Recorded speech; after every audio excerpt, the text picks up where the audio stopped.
Hey, this is Jeremy, the Tall Trainer, and I've got a 10-minute workout for you, a 10-minute resistance training workout that you can do without any equipment. Now, not all these exercises are going to be great for all people, but most people will be able to achieve this. If you have some major joint issues, shoulder, knee, back, any other areas, some of these exercises may not be a fit, so you need to work with a trainer one-on-one, at least for a little bit. Or come into a program like ours where we can integrate you better and modify things. So, but for those of us who, reasonably good spot, this workout could be a great one for you. So I'm just going to jump right into it. It's 1 minute each exercise. So I'm going to hit my timer here. Boom, 1 minute. All right, so we start with a jog in place. You can also do a march in place here. And so this is kind of designed to have its own warm-up built into it. All right, so it's already off and running as we go there. So you get a little bit of swing in the shoulder, a little bit of movement in the legs, maybe get the temperature up a little bit. And so these first couple exercises are a little bit more tweaked that way. So how you doing? Feeling good? Warm up is the time you kind of check in with your body a little bit too, just see how are things working? How are things working there? Mine's working pretty good. So I'm ready to rock there. So there'll be a couple cardio type exercises, but more on the strength side, for this workout. So it's a good balance. This would be something you could do one time through, or you could do it multiple times through in the same day. And that could make it instead of a 10-minute workout, it could become a 30-minute workout. Maybe you get 3 times through. So we got Y, T's, and I's next. All right, so this is gonna be on the floor right here. So we get down on the floor, staring at the floor. We go arms out in front. We go Y, arms out wide. We go T, arms out to the side, and we call this one the I. All right, so hands are turned back. When in doubt, have palms facing the floor. All right, but ideally, if you can, rotate open. We don't want to round around this way though. All right, so it's turned around outwards, rotating outwards with that. All right, so you keep cycling through. You go Y, T, and I. As I'm doing this, I'm pulling my lower abdominals. I'm not trying to arch up off the floor. Keeping those abs in tight, squeezing my shoulder blades, but not reaching too hard with my arms. If I crank with my arms, I'm getting my shoulder in a bad spot. It gets pinchy in there. So squeezing there, I, Y. Great for the upper back. All right, good posture is made right there. Next up, we have the split squat. 1 foot forward, 1 foot back, and we're dropping in to this space here. All right. This one, if you got really problematic knees, you might not be able to do this one. You might have to do a different modification there. But if your knees are in reasonably good condition, you should be able to pull this off. You may not be able to go as deep to start off with, but we want to start working on full range of motion. Start trying to get down there. Biggest mistakes on this one is people don't step far enough back, so it ends up being heavy on the knees. So reaching farther back, less pressure on the knees, more pressure through the hips, which is good. The hips usually are too weak and too tight, so this will get them some more work. All right, dropping in, squeezing back up. All right, see how the knee stays over the foot, kind of over the ankle there a bit, pressing the heel down. If you want to up the ante on this, make it a little bit tougher, you could slide like a little weight or something like that under your foot, so it keeps your heel digging in even better. All right, that could be awesome. So I'm going to show you the other leg straight on so you can see some other posture points with that. So you got 1 minute on one side, 1 minute the other side. You should be able to get cooking pretty good with that. Some things to watch out for as you're doing this. Make sure you're not cramming your toes into the front of your shoe. You're not pushing back too much and bringing your knee back. Stays in there, digs that heel in. Also make sure your knee's not hooking across.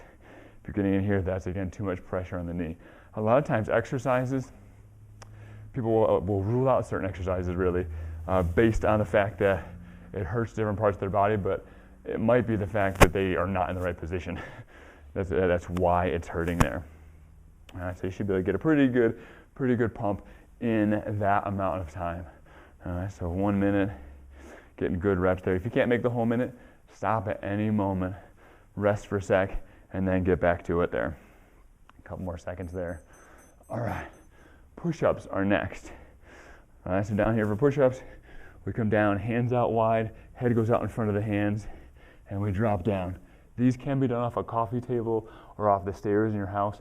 If you need a modified version, you can also do from these, right in here.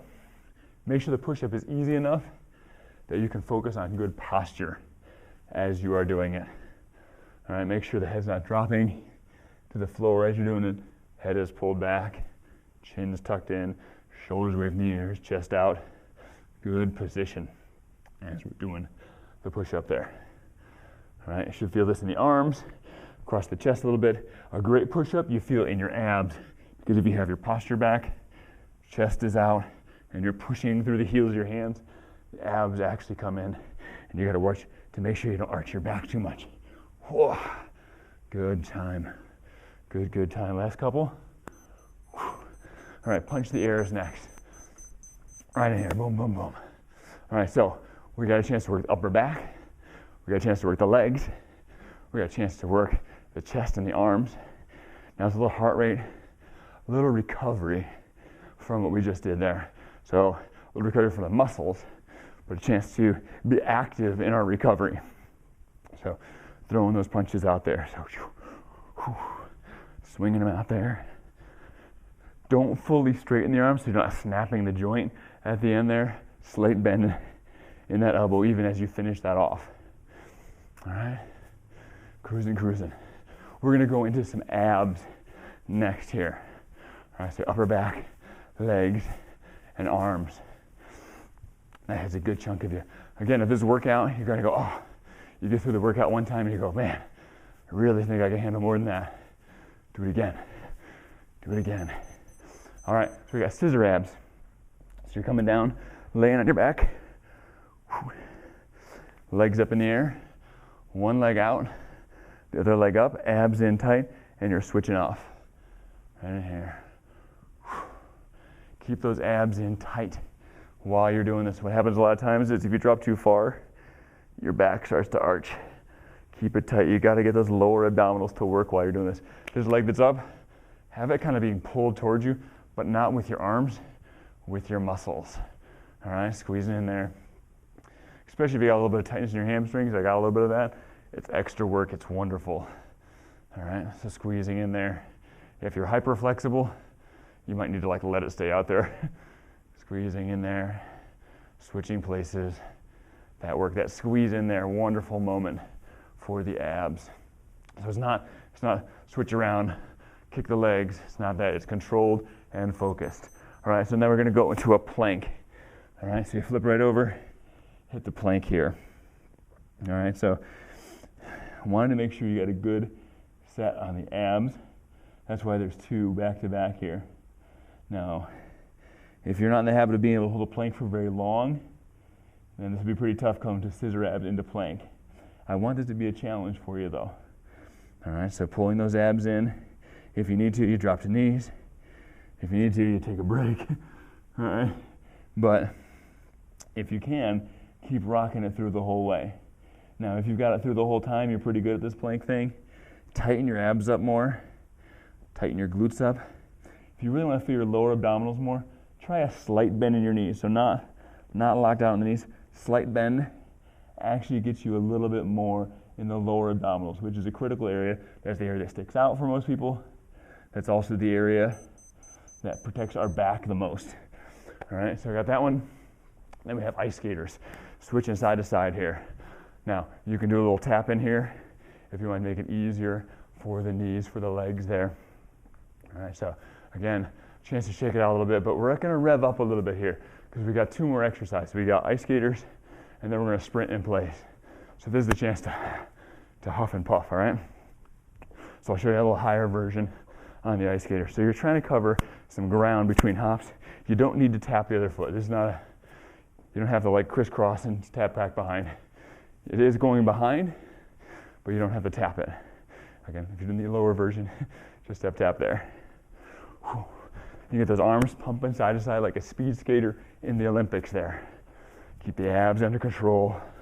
The hips should be doing most of that push. Hips should be doing most of the push on that. Yeah. All right, now we got sprint in place to finish. So we start up with a jog, we're finishing with a sprint.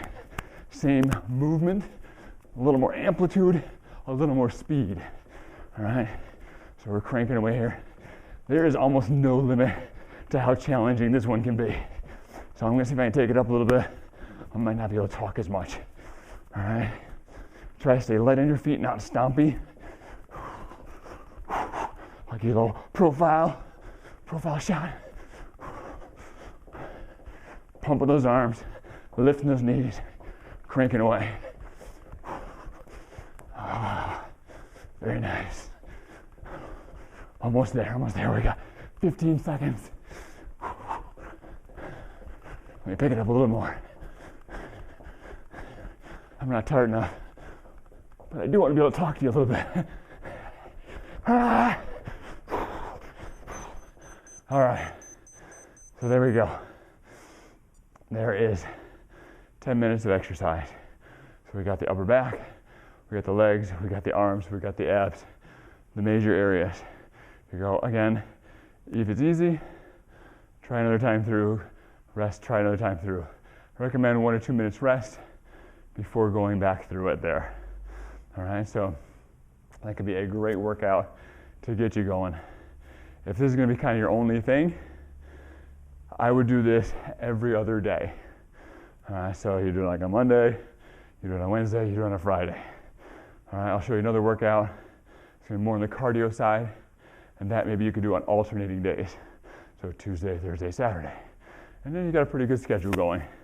And that could be enough to get something happening for you. Again, if these exercises don't work for you, get with a personal trainer, find some that do. There are tons of exercises that can work for you. This is just a sample for you. So hopefully this gets you going, gives you something to work on, and is a useful resource for you. This is Jeremy Burnett saying, have fun, be safe. No, not too bad, but I am breathing hard though.